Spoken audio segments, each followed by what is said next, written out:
So Liv Morgan, who we saw get murdered on the Chucky Halloween special PWT 101. Go and check it out. She talks about wrestling in bodysuits during the Saudi Arabia PLE. This fabric did not breathe, and I was sweating every morsel of my body. When I took this gear off, I could literally go like this and then wipe my hand, and you'd see like water, the sweat fly off. It was super hot and stuffy. Luckily, when you're out there, you have so much adrenaline, and that's like the last thing on your mind is like, it's hot, it's cold in here, it's like, we're going. And so I was fine out there. We did rip the hole, but I took it off and I had to peel it off my skin. And I think, honestly, it's probably still inside this fabric. It's probably still in Saudi Arabia, she was going to say. So UFC's Michael Chandler confirms he asked WWE's permission to cut his promo on the February 19 episode of Raw. So we already knew that, but he told Giga Chad Chris Van Vliet that he asked permission, and he's said in interviews that there's been talks there as far as like if he ever wanted to get in and learn WWE. And I think he's actually expressed aspirations like when he's done in the UFC, he's going to make a run, at least a try at WWE, which I don't know if he doesn't catch on right away. He's a little older already, so I'm not sure how that'll play out. I'm also not sure if Jesse the Body's here tonight. So WWE and Play Mobile announced a new partnership. The first set of figures will launch July 26th and include Rhodes, Reigns, Ripley, and Hogan. So that's awesome. And the Rhea doubles as a China for you old head.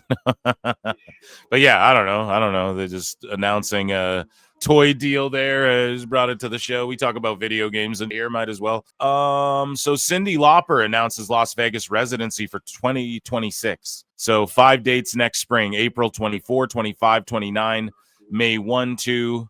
Lauper described how the show was an opportunity for fans who missed my farewell tour to celebrate one last time. The timing is notable for wrestling fans as the residency begins just days after WrestleMania 42, which takes place in Vegas on... Dude, she's getting inducted.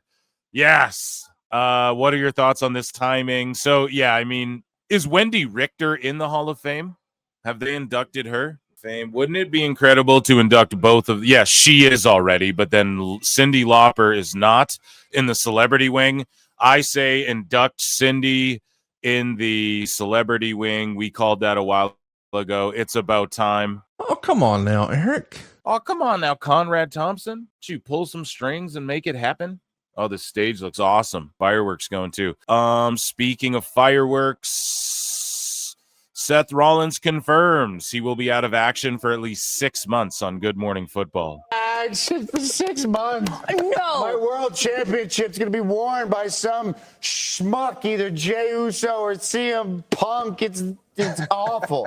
It really is the Halloween scaries, guys. But I'm here, man. I'm in. I'm so happy to see in full bear suit.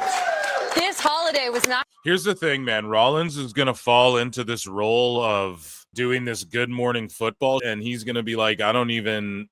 It's weird because he landed this gig, and then he gets hurt, and he's out for 6 months, but he has this new morning show gig. He's going to rehab and be doing this and really get into his groove there. See, injury happens in weird ways. It's like a weird blessing in disguise. In a weird way, it's morbid. It's just like Dragunov. He comes back after his injury. He's real jacked, and there's some intrigue there, and it's fresh on SmackDown, and I don't know, man. It's just, injuries happen to people in weird ways at weird times in wrestling, and it is unfortunate he's hurt, but like now he's going to get his reps in. He's going to really focus on like doing this show well, and that's only going to benefit him in the long run here, because that's going to be like his job when he's done. When all's said and done in WWE, he's going to be like hosting a football show and working for WWE in the office or whatever, Tyrus believes that Donald Trump will 1,000% attend Cena's final match. I think he will too. On TMZ's Inside the Ring, Tyrus said 100%. If he says he's going, he's going. He might even be in the finish. He might hit a binding resolution in the middle of that match. I definitely think that if the president says he's going to be there, he's going to be there because he's a fan. He loves it. There's going to be someone who says, I remember where I was when Cena and the president of the United States was there. That's not a small thing. the most powerful man in the world is there to see you wrestle, whether you like him, good, bad, or indifferent. Historically, that is a feather in your cap that you will carry with you for the rest of your life. Yeah, man. I mean, he goes to UFCs and he's went to WWEs in the past. He'd be in the crowd and shit. So, and obviously he's been a part of WWE, a WWE Hall of Famer. The rumor is he's going to be there for Cena's last match. In the crowd, though, I doubt he would try. It's the same with the UFC. They parade him out there. They give it a big, like, here's the president of the United States, right? And they give him like a big welcome and all of that shit. And then they just keep it like Trump isn't there, like doing his fucking dance and all that shit. Like, they're not making it about him. It's about the fighters, right? And so I'm sure it would just be the same approach as when TKO brings him into these UFC events and shit. They don't want to take the moment, like try and overshine it with like, here's the president. This is going to make headlines, but I don't know. It will be a historical moment regardless. But yeah, the rumors floating around are he's going to be there. So speaking of rumors, man, Logan Paul and controversy, I guess he is, Ringside News is asking if Logan Paul should still take accountability for how the CryptoZoo thing turned out. Yes, he should. Just watch the CoffeeZilla fucking video on it. But the judge tosses CryptoZoo lawsuit against Logan Paul again. So the district judge reaffirmed that ruling, holding once again that no reasonable juror could find Logan's statements misleading or fraudulent. On the day Logan walked down the aisle, a magistrate judge delivered the perfect wedding gift, total dismissal of the CryptoZoo class action. So they threw this away. Like, he's all good. I don't think he has to pay any of these folks back. And here's the problem with these like rug pulls, these crypto rug pulls. And here's where Logan Paul got to sort of, I guess, Logan Paul, come on down. Well, it's wrong for everyone involved, but like, he got involved with shady people, which CoffeeZilla kind of proved as well. Like, the people who all of these celebrities do. That Hawk-Tua girl, the same thing happened.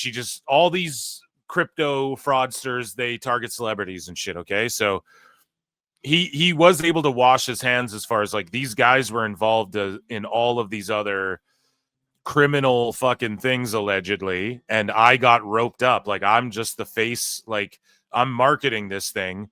Now, should Logan Paul be able to, I think people were saying he had to give like 3.7 million or some shit. And it's like, he could just give that money to these people, no problem, right? And he doesn't do it. Why? Because he feels he was wrong. He was done wrongly as well. And he lost money. If he looks at his overall shit, he likely lost money on the CryptoZoo thing too, overall. Like, when you look at lawyers' fees and all this shit now, right? So in his mind, he's like, well, I took a hit on it too. I get that.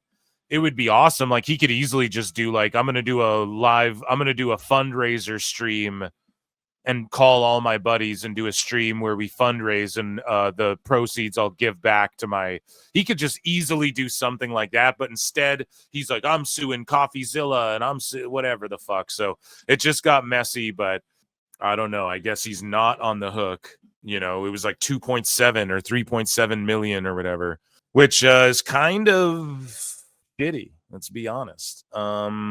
He could easily just call Mr. Beast and I Show Speed and KSI and all these guys and go, hey, appear on this. I'm going to do like a super stream to get everyone's money back and fuck the system. And he could stand up and be, you know, a guy like that. You know, I think I was wrongly done as well. And I'm sorry to CoffeeZilla and shit. Instead, it's just like, nah, he gets away with it. Slap on the wrist. Nothing changes, you know, about the way he approaches or handles this shit in the future. I'm sure he'll have another coin out there in no time, or maybe not. Maybe he learned his lesson, but either way, Pretty Deadly. We talked about this before. They are not split up. People are saying they're split up, but it's just like Elton Prince is going to be out for a while. So Kit Wilson now has like his own music and his own gear, and he's doing his own thing.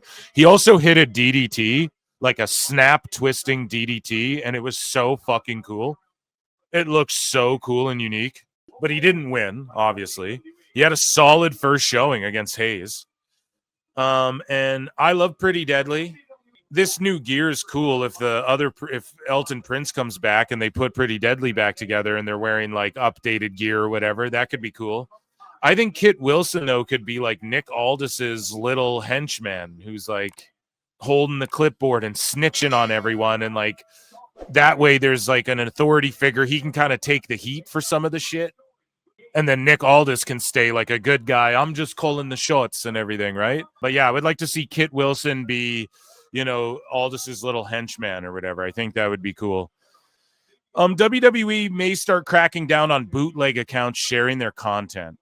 Now, I don't see why you do that. Like, yeah, when you post shit and it gets views and then you're like, oh, those should be mine or whatever. I get why WWE would think that way, but they're also like promoting shit that they like. YouTube tried this and now YouTube's loosening up again, because when you do that, like it's the people who are like the most passionate. Now, I get it if you're like WWE attendance or like you call yourself like AEW this thing and you're not affiliated with AEW. I could see companies like wanting to crack down on that. Or WWE, like I'm called WWE ticket updater, and like you have nothing to do with WWE and you're like sharing clips and stuff. Maybe I could see them being like, well, just change your name or some shit. I'm not even like entirely opposed to that, because especially with people being able to buy blue checks, like who's affiliated with you officially and who isn't, it can create brand confusion and stuff.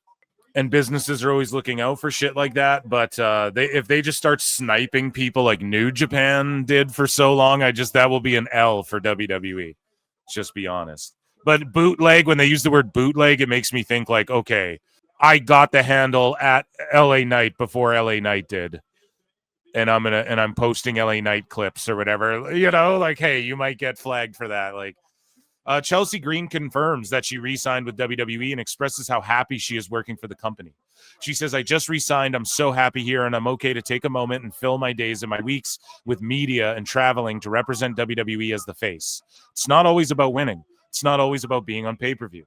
I know what I bring to this company, and I know what they can trust me with. Anything. Fucking dude. Right there, man. Chelsea rules. I know that I'm a value to this company. Obviously, I have bigger goals. I would love to elevate myself to be on par with the Rhea Ripleys and Beckys and all the women that are fighting for the top title. That's always going to be the goal. And it would be so stupid if I said I don't want to be at WrestleMania or I don't want to wrestle for the world title. I don't want to ever sell myself short, but day to day, I'm so happy and I'm so busy. And that's courtesy of Gabby AF. And yeah, dude, Chelsea's crushing it, man. And she just gets it.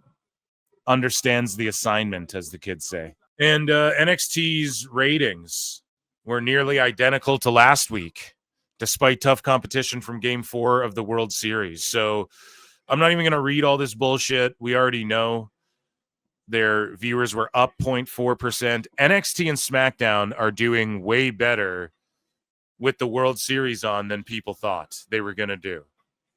Maybe not like way better, but everyone thought they would have already put up lowest rated shows, like the Halloween SmackDown, with it being Halloween and that World Series game. I wouldn't be shocked if it's the lowest rated SmackDown in history. I wouldn't be shocked if we read that headline. But they've done stronger numbers than people thought. Both NXT and SmackDown have. So good for them. Speaking of strong numbers, Saturday night main event had a great turnout, and Survivor Series War Games sold 30,500 tickets, and the setups for 33,100. That'll for surely be a sellout. And that I'm excited for War Games. I don't even think they have one match announced other than the War Games match itself, right? Like it's the Wyatt Six versus the Floodline. And realistically, dude, the Floodline, the MFTs, they're just fighting everyone with belts. Like, they're just going after all the gold. We saw on SmackDown, Tama Tonga is eyeing up the United States title as well. Like, they're just going after all the belts. So them doing this match is just, I don't want to say it's lazy booking because they have the tag titles, but it's just them saying, Wyatt Six are in War Games and so are the MFTs because they're a bad guy group, and there you go. Right? They're not even going to do the whole like Avengers team good guys versus whatever, unless we get like 2 War Games matches. And is the second one a women's one? I don't know. Also, the MFTs outnumber the Wyatt Six men to men competitor ratio. So is Nikki Cross involved in that thing? Or does she just climb the cage and jump off the cage onto a bunch of Samoans and knock them all down or whatever, right? Like what happens in that match? It's interesting to say the least, but they kind of just threw it up there and okay, this is just what the War Games is. And it's like a special attraction. And we're going to give you the other, like we're going to give you stories and one-on-ones and tag matches and shit for the rest of the okay, I'm there for that. And if they're getting away from we have to do a women's and a man's, okay, I'm there for that too. It seems like they're kind of headed in that direction. Just if it's worthy of a War Games, it gets a War Games. I'm all good with that. I would love to see how about a War Games and how about a traditional Survivor Series match just to kick off the show. And you can lazily book that too. You can just fucking throw guy. It's a traditional Survivor Series. It's going to open the show. And then War Games is going to close it out. Okay, I'm there. That'd be awesome. So, lastly, as of a few weeks ago, this, according to Dave, we'll play a fucking flute, even though I don't know if this is dumb or not. Let's read it together. But Dave Meltzer, you know, he's always catching flutes and is a blowhard. So Dave said, as of a few weeks ago, the plan was for John Cena to defeat Dominic Mysterio for the Intercontinental title at Survivor Series, Brian. You know, actually, except it's like, you know, Cena would then defend the IC championship against Gunther in his final match at Saturday night's main event. So there you go, man. And that was Dave Meltzer's Dumb Moment of the Week. But ladies and gentlemen, it is time for nobody's favorite segment, and it is called the Sicko Segment. So JJ Alexander posted, there it is, the dumbest fucking thing I've seen on the internet all year. And this guy goes, what's up, Marks? Don Callis is better than Paul Heyman. Don Callis isn't just another loudmouth manager. He's the chess player in a locker room full of checker pieces. AEW doesn't need another hype man. It needs a manipulator, a mastermind, a guy who can turn talent into talked about attractions. That's exactly what Callis is. Like Paul Heyman, he doesn't just build stars. He engineers moments, shifts narratives, and leaves you wondering who's really pulling the strings. While others cut promos, Callis cuts careers open and rebuilds them into headlines. AEW's Paul Heyman, that's too small. Don Callis is writing his own playbook. Don Callis is doing like a parody of really intense. He's doing almost like a parody of Paul Heyman. He's like funny. He's like a look at this painting and I will just say the most ludicrous shit ever, knowing it's ludicrous and saying it like unironically, right? But then Heyman like talks shit as though like he is the GOAT, which you could argue he, right? I don't even know. You don't even need to compare the two, but just this rant is super sicko shit. Like nobody. Shut up, bitch. Nobody agree. There's name a moment, you know? I thought sickos don't like moments. What the fuck are we talking about here? So there's some funny sicko shit we have here. This person here says capacity says 20K for this arena. Something WrestleTix conveniently forgets anytime ticket sales lag for WWE. So I quote tweeted this guy, Richie Rich, and I said, sickos are down so bad right now. They think that the account that used to literally be called AEW Tix is shilling for WWE now. This next year is going to be insane. Strap in. For real. Everybody strap in. It's going to get kooky out there, okay? If it hasn't already. But yeah, it's like that account used to be called AEW Tix. Just stop being mad that WWE. Yes. Oh, did they do some smaller houses lately? Okay, yes. But look at the trends. Trending downwards. If they were doing 16K every single show and then slowly and slowly and slowly each week, we're like, holy fuck, they're doing less people and less people and less people and less people. Like AEW, like what happened to AEW, I'd go, holy fuck, man, this is garbage. This is fucked up. It's really affecting this way. Like I'd be the first to call it out, but it's not. That's not what's happening. It's just some markets. Okay, they only draw 6K. That's more than fucking pay-per-views in most of these companies. And both things can be true. Like they can be selling out, and the prices can be too fucking expensive for the average person, while it's still getting more and more popular. And more elitist. If you think about it, when Dave Meltzer's like, poor people don't like AEW, it's like, well, it seems like that's the case for fucking WWE. Yeah, poor people don't like AEW. Because it's like, holy shit, man, who can afford these Mania tickets? I saw online it was like $38,000 for some of these Mania tickets, you know, and obviously people share the high-end ones and that's what goes viral, but still, even like $600 to go to a wrestling show. That's fucking preposterous for most people, but they're fucking doing these big-ass buildings, you know, constantly over and over again, so it is what it is.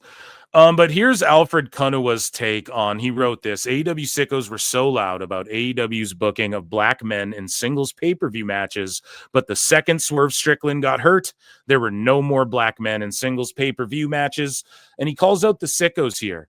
I thought that Tryon Bryan clip was going to be in the sicko section as well. Tryon Bryan as well calling out the sickos.